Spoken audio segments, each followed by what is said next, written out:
안녕하세요. 아이언페이스입니다. 오늘은 지난 2월 이후 그리고 금주까지 암호화폐 관련 주변 환경이 혁명적 변화라고 할 만큼의 큰 도전을 맞이하고 있다는 점을 말씀드리고, 특히 미국 정부나 기관 등의 구체적인 사례들을 통해서 과연 향후 시장이 어떤 모습으로 변화해 갈지, 그리고 마지막으로 KYC를 진행하고 있는 파이 네트워크는 어떤 영향을 받을지에 대해서도 저의 생각을 함께 공유해 보고자 합니다. 러시아가 우크라이나를 침공한 지 이제 3주가 지난 현재 시점에서 전쟁 전과 후 세계 정세가 크게 변화하고 요동치는 가운데 암호화폐 산업 역시 큰 변동을 맞이하고 있습니다. 어떤 면에서는 이것은 혁명적이다라고 말씀드릴 만한 수준의 변화들이 감지되고 있습니다. 그럼 함께 살펴보시겠습니다. 지난 2월 17일 미국 미네소타주 상원의원인 탐 에머는 그의 트윗을 통해서 미국 증권감독위원회 SEC가 여전히 비트코인 현물 ETF 상품 등록을 반려하고 있다고 전하면서 본인에게 전달된 원문을 그대로 공개하면서 올바른 자본시장 질서를 위해서 공화당이 지속적으로 이 이슈를 지켜보겠다고 공지하고 있습니다. SEC는 여전히 비트코인 현물 ETF는 선물 상품과는 전혀 다른 성격을 지니고 있고 시장 조작이나 기타 악용의 여지에 대비해서 거듭 반려하였음을 밝히고 있습니다. 추론해보면 보수 색채의 공화당 의원이고 더군다나 소위 러스트벨트 지역에 해당하는 의원이 이 문제에 대해서 이렇게 민감하게 반응하고 지속적으로 상품 요구를 하는 이유는 무엇일까요? 그 이유는 딱 한 가지, 최근 러시아 우크라이나 전쟁으로 매우 심각해진 인플레이션 문제로 더 이상의 돈풀기를 중단하라는 정치적인 메시지이기도 하고, 다른 한편으로는 무너져가는 달러의 구매력을 해지해줄 만한 대안 상품에 대해서 그 필요성을 크게 사회적으로 제기하고 있는 것이라고 생각됩니다. 구체적으로 보면 비트코인이 현물 ETF 상품으로 등장하게 된다면 이것은 새로운 형태의 대형 투자 상품이 등장하는 것을 의미하고 가까운 미래에 금 이상의 인플레 해지 상품의 등장을 의미하기도 합니다. 러시아 전쟁을 기점으로 잠시 금 가격이 반등은 했지만 잘 아시다시피 이제 더 이상 시장은 금을 대체 투자 상품으로 생각하지는 않습니다. 정체된 금 가격이 그것을 말해줍니다. 여기서 개인적인 생각을 말씀드린다면, 만약 비트코인이 금을 대체할 인플레 해지 상품으로 사회적 시각이 변한다면 현재의 금 시가총액 대비 비트코인은 약 13배 이상의 가격이 상승해야만 하고 그 기준 가격은 아마도 65만 불 수준에 이르게 될 것입니다. 정말 미국 정치권이나 투자 시장이 제가 오늘 이곳에서 제시하고 있는 동일한 이슈를 생각하고 있는 것인지 계속 살펴보도록 하겠습니다. 지난 2월 미국의 물가는 약 7.9% 상승한 것으로 발표되어서 1982년 1월 이후에 월 단위 속도로 최고 상승 속도를 기록하고 있습니다. 그래서 정치인들도 이제는 더 이상의 돈풀기는 공멸을 말하는 것이라며 바이든 행정부의 인프라 관련 추가 돈풀기조차도 적극적으로 반대의 입장을 표명하고 나섰습니다. 텍사스 상원 의원인 피트 세션 역시 이젠 더 이상 연준을 통한 돈풀기는 인플레이션만 더 심화시킬 뿐이고 차라리 규제 산업을 과감히 풀고 세제 혜택을 강화해야 한다고 주장하고 있습니다. 여기서 규제 산업이란 결국 암호화폐 관련 산업을 과감히 풀어서 세 수입을 늘리고 동시에 연준의 무제한 양적 완화를 중단하고 이를 해지할 수단을 찾아야 한다는 공화당계 의원들과 궤를 함께하고 있는 것입니다. 이미 코로나로 글로벌 공급망이 무너지면서 2021년 하반기부터 서서히 빠른 폭으로 올라갔던 물가가 이젠 매일 자고 일어나면 달라지는 느낌일 정도로 실제 소비자 물가에 반영되고 있는 것입니다. 게다가 러시아의 우크라이나 침공 이후엔 석유와 천연가스의 공급망 균열로 또다시 더 심각한 하이퍼 인플레이션 수준의 악화가 지속되고 있습니다. 이제 악마에게 영혼을 팔더라도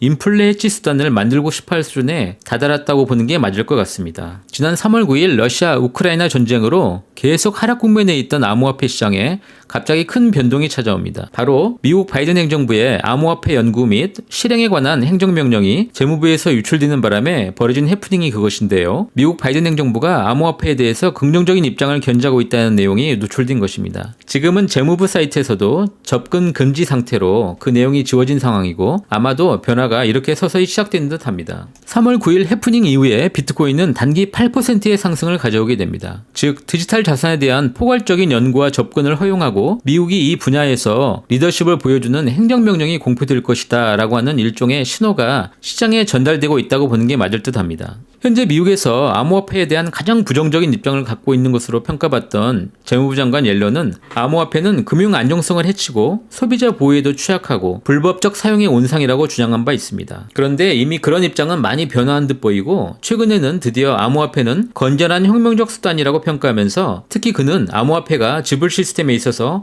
혁명적 변화 도구가 될 수 있다고 판단하고 있는 듯 합니다. 미국인들에게 암호화폐는 현재 투자 측면에서는 이미 큰 영향력을 갖고 있다고 인식하지만 여전히 거래 측면, 즉 상거래를 통한 결제나 지급 면에서는 그 인식이 약한 것으로 평가하고 있습니다. 이 이야기는 너무나도 당연한 것이 아직 상거래에서 매일 활용되고 있는 암호화폐가 존재하지 않기 때문입니다. 제가 무슨 말씀을 드리고자 하는지 아마 많은 분들이 깨닫고 계실 거라는 판단입니다. 인플레이션을 가속시키는 석유나 천연가스 공급 문제와 가격 상승 이외에도 러시아의 침략 전쟁을 통해서 전 세계는 또 하나의 엄청난 문제에 봉착하게 됩니다. 바로 러시아 전쟁을 중단시키기 위해서 국제은행 결제 전산망 스위프트에서 러시아를 제외시킨 이후에 러시아가 석유와 천연가스 대금을 비트코인으로 받겠다고 선언했기 때문입니다. 지난 1월 자국에서 비트코인 채굴을 금지시킨 러시아이기 때문에 더욱더 아이러니하지만 이제는 그들에게는 더 이상의 지불과 해지 수단이 없다고 보는 게 맞습니다. 또 결정적으로 러시아와 우크라이나가 약 전 세계 25% 이상을 차지하고 있는 국제 밀 수출에 큰 차질이 생기게 되었고 세계는 올해 하반기에 엄청난 식량 문제가 발생할 수도 있습니다. 러시아는 결국 밀 수출 대금 역시 비트코인으로 받겠다고 선언하게 될 것입니다. 전 세계가 기한 문제에 허덕일 수도 있는 이 문제에 대해서 미국이라고 쉽게 비트코인 결제 대금에 대한 비난도 막을 수도 없게 될 것입니다. 당장 밀 수출에 차질이 생기면 가장 큰 피해 국가는 중국과 인도가 될 것이고 이것은 결국 인류 대재앙으로 연결될 수도 있기 때문입니다. 다시 미국으로 화제를 돌려보겠습니다. 미국의 대표 투자은행인 골드만삭스가 암호화폐, 특히 비트코인 파생 상품인 차액 결제 옵션 거래를 장유시장 거래로 지난 21일부터 시작하였습니다. 금융 서비스 회사인 갤럭시 디지털과 협업으로 진행되는 거래인데요. 차익 거래라고 불리는 이 CFD는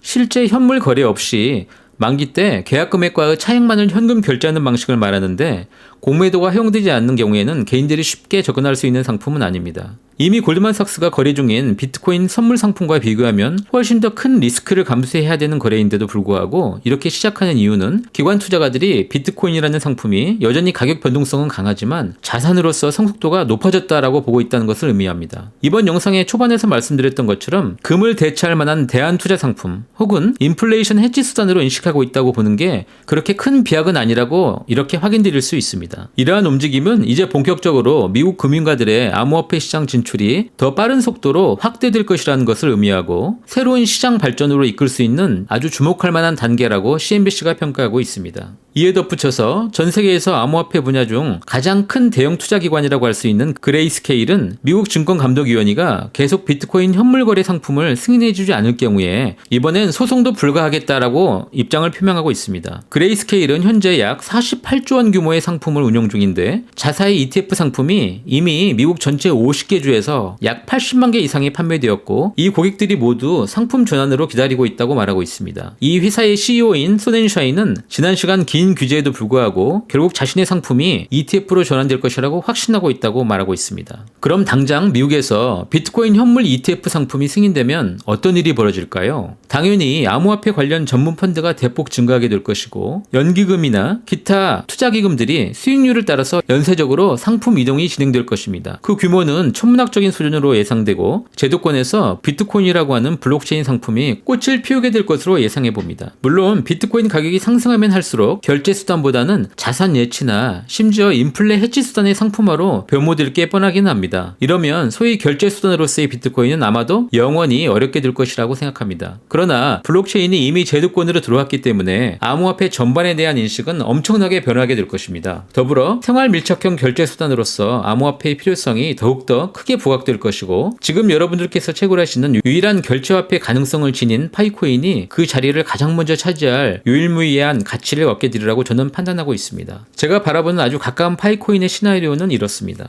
그렇게 되면 현재 SEC와 소송 중인 리플은 보다 쉽게 기관 거래용 송금 수단으로 자리를 잡게 될 것이고 스텔라 역시 곧바로 개인 간 결제 수단으로서 현재보다는 더 큰 유명세를 갖게 될 수도 있다고 생각을 해봅니다. 노파심에서 드리는 말씀은 모두 개인적인 견해임을 밝히고 절대 투자에 대한 가이드가 아니라는 점을 다시 한번 말씀드립니다.